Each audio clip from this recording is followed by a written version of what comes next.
Hey everybody, you recognize this background? Lots of boxes, lots of pond goodies, and we have the man who knows absolutely everything in this. Do you ever consider like how much you know on this one specific subject? It's a little mind-boggling considering all the brands we offer and the 4,000 SKUs in this warehouse. Yeah, and also like kind of looking behind us, it's hard to realize, but like a particular type of pond pump, it's not taking up a whole like row here. It only goes this far, and then it's the next item, and then it's the next item, and then it goes 3 up.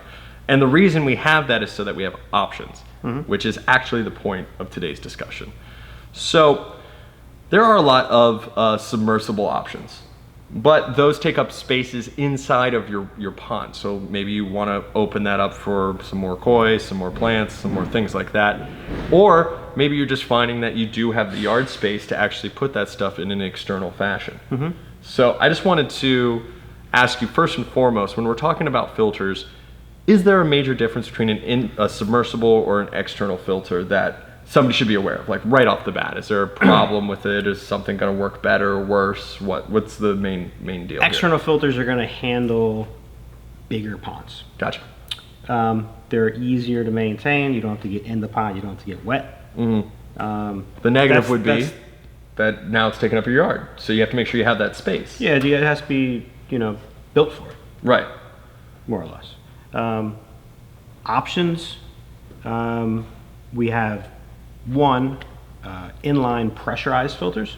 These are mainly tanks, and you'll find different types of media in these. You'll find biological media. Yep. You'll find mechanical filtration. Sometimes you'll find filters that have both options, which are nice. Some have. We do talk about that a lot. Real quick, just separate biological and mechanical.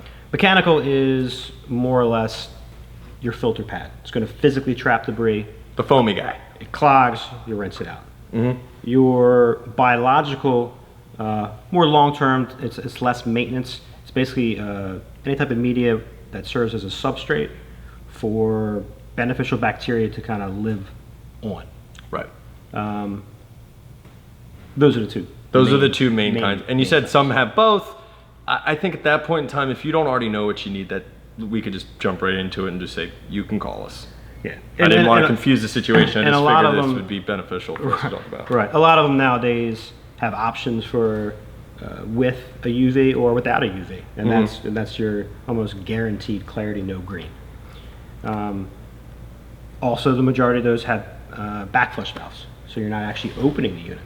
Pump's doing the cleaning for you.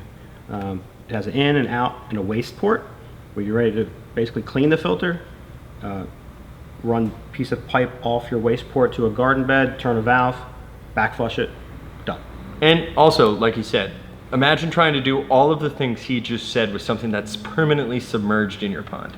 It's not likely going to happen. I mean, how would you possibly be able to backflush something that you got to get into your pond to hook up? No, you wouldn't. It's all manual. Yeah, why would you have a hose sticking out of your from the deepest part of your pond? So if you have the space to do this, it does work out that you would want to plan for it, and then a lot of these you would actually dig an area out of the yard.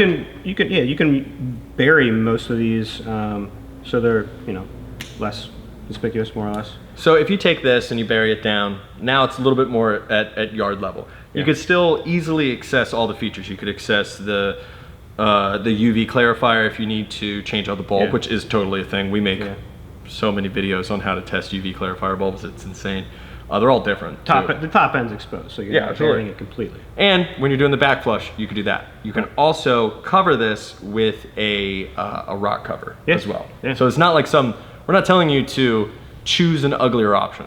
Right. We're just telling you to choose an option that if you have the yard and you plan on making a pond of a particular size, you can then utilize all of these easy access points and all these additional features that aren't going to be available in a submersible filter. Yeah, and there's one other option, which is your gravity-fed biofilter, which pretty much is just an overflow tank that pretty much starts the waterfall, and you're basically just going to fill that with filtration media. Right.